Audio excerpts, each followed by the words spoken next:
నమస్కారం. నేను మీ జాహ్నవి. మనతో ఉన్నారు Sun spiritual society founder, vegetable therapist, సూర్యోపాసకులు విక్రమాదిత్య గురూజీ. అయితే అమ్మ ఆవకాయ అన్నం ఎవరికి ఇష్టం ఉండదు చెప్పండి? అందరికీ ఇష్టం కదా. మరి ఆవకాయ అన్నం మన జనరేషన్ లో మనం బాగా తిన్నాం, ఆ రుచులు మనకు తెలుసు. కానీ ప్రజెంట్ నిజంగా ఆవకాయ అన్నం మన పిల్లలకి మనం రుచి చూపిస్తున్నామా? అమ్మో కారం అంటున్నామా? అసలు ఆవకాయ తినచ్చా, తినకూడదా? పచ్చళ్ళు, వాటి వల్ల కలిగే లాభాలు, ముఖ్యంగా ఆవకాయ వల్ల కలిగే బెనిఫిట్స్ ఏమైనా ఉన్నాయా, కలిగే నష్టాలు ఏంటి, ఇవన్నీ కూడా డీటెయిల్ గా ఒక్కసారి గురుగారి మాటల్లో డీటెయిల్ ఇన్ఫర్మేషన్ తెలుసుకుందాం. నమస్కారం గురుగారు. సూర్యోస్మితల్లి. ఆవకాయ అన్నం చాలా ఇష్టంగా వేడి వేడి అన్నంలో ఆవకాయ నెయ్యి వేసుకుని ఒక్కొక్క ముద్ద తినే రోజులు ఇప్పుడు ప్రస్తుతం మిస్ అవుతున్నాం. మనం తిన్నాం, ముందు జనరేషన్స్ తిన్నారు, కానీ మన పిల్లలకు మనం పెట్టట్లా. అమ్మో అంత కారమా, వాడి కడుపులో మంట వచ్చేస్తుందని మనమే ఆపేస్తున్నాం. సో అసలు నిజంగా ఆవకాయ తినచ్చా, తినకూడదా? దానివల్ల లాభాలు ఉన్నాయా, నష్టాలు ఉన్నాయా? అంటే సహజంగా ఎండాకాలం వచ్చిందనగానే ఊర్లలో అమ్మమ్మలకి నాన్నమ్మలకి ఇది ఒక పెద్ద పని. అలాగే మనవాళ్ళు మనవరాళ్ళు సమ్మర్ హాలిడేస్లో అమ్మమ్మ నాన్నమ్మ ఊర్లు వెళ్ళటం, అక్కడ ఎంజాయ్ చేయటం, ఇవన్నీ సహజంగా జరుగుతూ ఉంటాయి. దానివల్ల ఈ ఆవకాయకి విశేషమైనటువంటి ప్రాచుర్యం వచ్చి ఉంటుంది డెఫినెట్గా. కానీ ఇప్పుడున్నటువంటి పరిస్థితులలో, అంటే మనం మారుతున్నటువంటి కాలమాన పరిస్థితుల ప్రకారం ఇప్పుడు ఈ ఆవకాయ లేకపోతే మాగాయి, తొక్కుడు, ఇలా చాలా రకాల పచ్చళ్ళు, ఇవన్నీ కూడా చాలా ప్రమాదకరంగా ఉన్నాయి, చాలా భయానకంగానే ఉన్నాయి.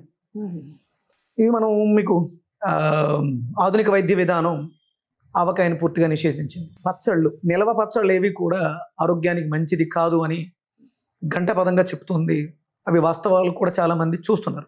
మరి ఒకప్పుడు అంత బాగా మేలు చేసి ఇప్పుడు అంత హాని చేయడానికి రీజన్స్ ఏమంటారు? సహజంగా నేను నా వీడియోస్లో పచ్చిమిర్చిని, ఎండు మిర్చితో చేసినటువంటి కారాన్ని త్యజించండి అని చెప్తాను. అంటే భారతదేశంలో పచ్చిమిర్చి పూర్వం ఉండేవి కాదు, పచ్చిమిర్చి ఎండుమిర్చి కారం ఉండేవి కాదు. మరి ఆ సందర్భాల్లో ఏం వాడుకునేవారు? పచ్చిమిర్చి అనేది లేదు అన్నప్పుడు ఏం వాడేవారు? ఆ స్పైసీనెస్ కోసం, కారం కోసం. మనకి కారం అనేది క్షార పదార్థం, అది కాస్త కారంగా మారింది.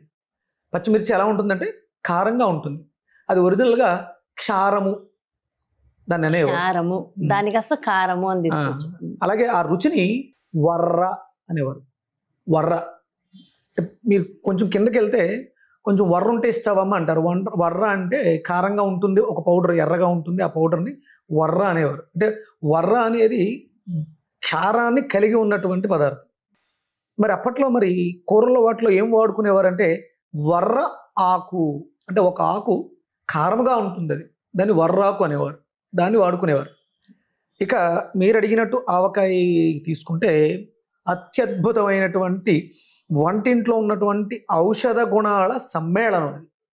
లవణము, ఉప్పు, ఆవాలు, మెంతులు, వెల్లుల్లిపాయలు, పసుపు, ఆవకాయ ముక్కలతో కలిసినటువంటి సమ్మేళనం. అంటే విటమిన్ సి పుష్కలంగా ఈ సీజన్లో మనకి మామిడికాయలో వస్తుంది. ఈ ఆవకాయకి వాడే మామిడికాయ టెంక గట్టిగా ఉంటుంది, తొక్క చాలా మందంగా ఉంటుంది. వాటిని అంటే ఈ ఎండాకాలం పట్టుకుని, ఈ ఎండాకాలంలో తినడం కోసం కాదు, ఇప్పుడు వచ్చినటువంటి వాటిని మిగతా రోజుల్లో, అంటే వర్షాకాలం, శీతాకాలంలో దీన్ని, అంటే మనం అప్పుడు ఎక్కువ దూరం ప్రయాణించి కూరగాయలు తెచ్చుకోవడానికి, లేకపోతే అంత ఎక్కువ పంటలు అవి ఉండేవి కాదు కాబట్టి కేవలం అన్నం వండేసుకుంటే ఆవకాయ పచ్చడితో తినేసి. అలాగే మనకి ఇప్పుడు అమ్మమ్మలు నాన్నమ్మలు ఇంటికి వెళ్ళినప్పుడు ఈ ఆవకాయ పట్టినప్పుడు పచ్చడంతా పట్టేసిన తర్వాత జాడీలో వేసిన తర్వాత ఆ బేసిన్ని అన్నం ముద్దతో ఊడ్చి ముద్దలు కలిపి అమ్మమ్మ చేతుల మీదుగా నాన్నమ్మ చేతుల మీదుగా తిన్నటువంటి ఆ రోజులు అద్భుతమైనటువంటి మధురానుభూతులు. అవి మళ్ళీ మనకి నాగేశ్వరరావు గారితో సాంగ్ ఉంటుంది, ఆనాటి ఆ స్నేహం ఆనంద గీతం, అంత మధురంగా ఇప్పుడు రమ్మన్నా రావట్లేదు. అమ్మమ్మలు కూడా మోడర్న్ అమ్మమ్మలు అయిపోయారు ఇప్పుడు అంతా. ఇప్పుడు అమ్మమ్మలు కూడా అంటే పచ్చడి కలపాలంటే చేయమండదు, అదే మోడర్న్, అంటే అంత డెలికేట్ అయిపోయి ఉన్నాం. ఇంకొకటి ఏంటంటే, ఓకే ఎక్కడ నేను ఆ ఎర్రకారాన్ని మనం ప్రమాదంగా తీసుకున్నా, అందులో కారం వేయటం అనేది ప్రమాదంగా తీసుకున్నా. సముద్రపు ఉప్పు, ఇప్పుడు మోడర్న్లో ఏం చేస్తున్నారంటే సాల్ట్ వేస్తున్నారు, సింథటిక్ సాల్ట్. నూనె, గానుగ నూనె వేసేవారు, నువ్వుల నూనె మాత్రమే వాడేవారు. ఇప్పుడు ప్యాకెట్ ఆయిల్. అలాగే విపరీతంగా వెల్లుల్లిపాయలు, ఆవపిండి, మెంతులు, స్వచ్ఛమైనటువంటి నువ్వుల నూనెలో నానినటువంటి మెంతులు, ఆవాలు, వెల్లుల్లి, పసుపు కూడా అద్భుతమైనటువంటి వ్యాధి నిరోధక శక్తిని, మన శరీరం చాలా యాక్టివ్గా ఉత్సాహంగా ఉండడానికి శక్తిని ఇవ్వగలిగిన కెపాసిటీ అప్పట్లో ఉన్నటువంటి ఆవకాయ పచ్చడికి ఉంది. ఇప్పుడు అవి మీరు పర్ఫెక్ట్గా వాడితే ఇప్పుడు కూడా అవే గుణాలు ఉంటాయి. సహజంగా చెప్పేది ఏంటి అంటే ఆవకాయ పచ్చడి తింటే, నిలవ పచ్చళ్ళు తింటే బీపీ పెరుగుద్ది అనేది అపోహ మాత్రమే. అప్పుడు మనకి రుచికరంగా ఉన్నటువంటి పదార్థం, ఆరోగ్యకరంగా ఉన్నటువంటి పదార్థం కొన్ని వందల సంవత్సరాలు మనం దాన్ని చూసిన గత ఒక 50 ఏళ్ళు 60 ఏళ్ళు వెనక్కి వెళితే ఆ అద్భుతమైనటువంటి ఆరోగ్యాన్ని ఇచ్చినటువంటి ఆహారం ఇప్పుడు విషంగా ఎందుకు మారుతుందంటే మనం దాన్ని పాడు చేసాం కాబట్టి. మనమే పాడు చేసాం. స్వచ్ఛమైనటువంటి నువ్వుల నూనె వాడట్లేదు, సముద్రపు ఉప్పు దంచుకొని జల్లించి వేసేవారు, సింథటిక్ సాల్ట్ వాడేస్తున్నాం. ఇది ప్రధానమైనటువంటి. ఇక పసుపు తక్కువగా వేస్తున్నారు, అంటే సమపాళ్లలో వేశారు. ఒకవేళ కారంలో చెడు గుణాలు ఉన్నా ఇందులో మిగతావన్నీ కూడా మంచి గుణాలు అధికంగా ఉన్నాయి కాబట్టి ఆ కారం, అంటే కారంలో సైనైట్ ఉందని చెప్పేసి అని కొన్ని రీసెర్చ్లో తెలిసింది. పచ్చిమిర్చి, ఎండుమిర్చి, కారంలో విష పదార్థాలు అధికంగా ఉన్నాయి. ఎందుకంటే ఇప్పుడు పెస్టిసైడ్స్ ఎక్కువ వాడుతున్నారు దానివల్ల అది విషతుల్యంగా తయారైంది. ఇప్పుడు పచ్చళ్ళు కూడా ఎక్కువ నిలవ ఉండట్లేదు. ఎందుకంటే మొక్కలకి, మామిడి మొక్కలకి ఎరువులు ఎక్కువ వేసేస్తుంది, అందుకని తొక్క పలచబడిపోతుంది, అందుకని ఎక్కువ రోజులు నిలవ ఉండదు. పూర్వం ఆ ఆవకాయ పట్టేటువంటి ఆ మామిడికాయ తొక్క చాలా గట్టిగా ఉంటుంది. ఇప్పుడు ఆ పరిస్థితి లేదు. అందువల్ల ఏంటంటే పచ్చడి కూడా త్వరగా పాడైపోతుంది. అలాగే అందులో వేసినటువంటి సింథటిక్ సాల్ట్ మనకు అనారోగ్యాన్ని దారితీస్తుంది. అందుకని తినలేకపోతున్నాం, పెట్టలేకపోతున్నాం. ఇంకొకటి ఏంటంటే ఇప్పుడు మనం మ్యాక్సిమం ఎసిడిక్ నేచర్ ఫుడ్స్ తోటే వెళ్తున్నాం. ప్రెగ్నెంట్ అయిన దగ్గర నుంచి ఆ స్త్రీ విపరీతంగా మాంసాహారాన్ని భుజించడం, పిజ్జాలు, బర్గర్లు, లేట్ నైట్లు తినడం, దీనివల్ల ఆ పిల్లలు కూడా, పుట్టే పిల్లలు కూడా డెలికేట్గా పుట్టడం, వాళ్ళకి లివర్ ఎఫెక్ట్ అయి ఉండడం, జాండీస్ రావటం. దీనివల్ల ఇప్పుడు మరి ఈ ఆవకాయ చాలా స్ట్రెంగ్త్, ఎనర్జెటిక్. ఆవకాయ అంటే ఎనర్జీ అండి. అంత ఎనర్జీని తట్టుకునే కెపాసిటీ ఇప్పుడు ఉన్నటువంటి పిల్లలకు కానీ పెద్దలకు కానీ ఎవరికీ లేదు. కానీ ఇప్పటికీ ఆవకాయ ఔషధమే 100%. ఇంకేమీ ఎక్కలేదు. ముద్దపప్పు వేసుకుని, ఆవకాయ వేసుకుని, నెయ్యి వేసుకుని తింటే జీవితం ధన్యం అంతే. ఆ రోజు అది అమృతం.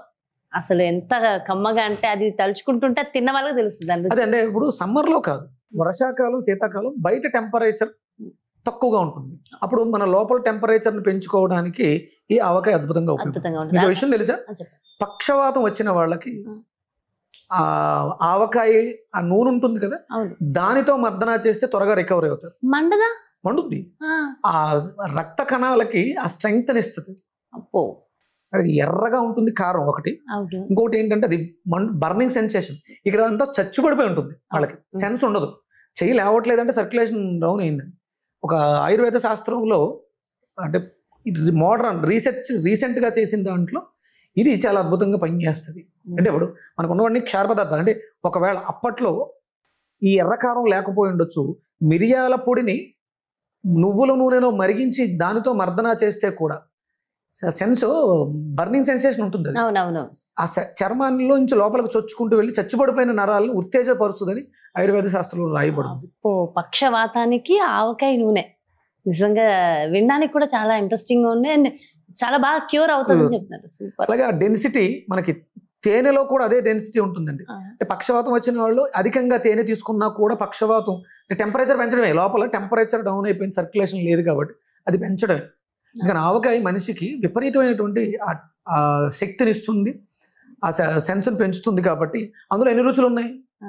పులుపు, ఉప్పు, వర్ర, కారం, మెంతులు చేదు, వెల్లుల్లిపాయలు వగరు. అంటే వగరు, కారం అన్ని రుచులు మేళవించుంది. ఇది ఇంకా ఔషధం కాకపోతే ఏంటి? మనం ఉగాది రోజు తినే పచ్చడిలో ఎన్నైతే రుచులు ఉన్నాయో అన్ని రుచులు ఆవకాయలో ఉన్నాయి. అది ఒక్క తీపి తప్ప. అంటే కొంతమంది కొంచెం బెల్లం కూడా వేస్తారు, చిన్న బెల్లం ముక్క కూడా వేస్తారు.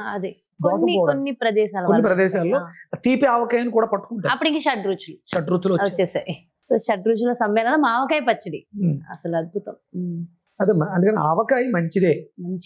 కానీ ఇప్పుడున్నటువంటి పెరుగన్నంలో కూడా ఆవకాయ పెట్టుకుని తింటే అసలు మధురమే మధురం. అది ఆ రుచే రుచి. అది అంటే పూర్వం వాళ్ళు ఏది చేసినా మన సౌలభ్యం మన ఆరోగ్యాన్ని దృష్టిలో పెట్టుకుని చేశారు. మనం చిన్నప్పుడు తిన్నాం కదా గురుగారు, మనం ఇప్పుడు ఈ జనరేషన్ లో ఎందుకు పిల్లలకి పెట్టడానికి భయపడుతున్నాం? అదే ఇంకా వాళ్ళకి విరోచనాలు అవుతాయి. ఒక రోజు అయితే మన పేరెంట్స్ తట్టుకున్నారు, మనం దాన్ని తట్టుకునే కెపాసిటీ ఉంటే నో ప్రాబ్లం, తట్టుకోలేకపోతే విరోచనాలు అవుతాయి. అంటే అంతకు మించి పెద్ద ఇబ్బంది.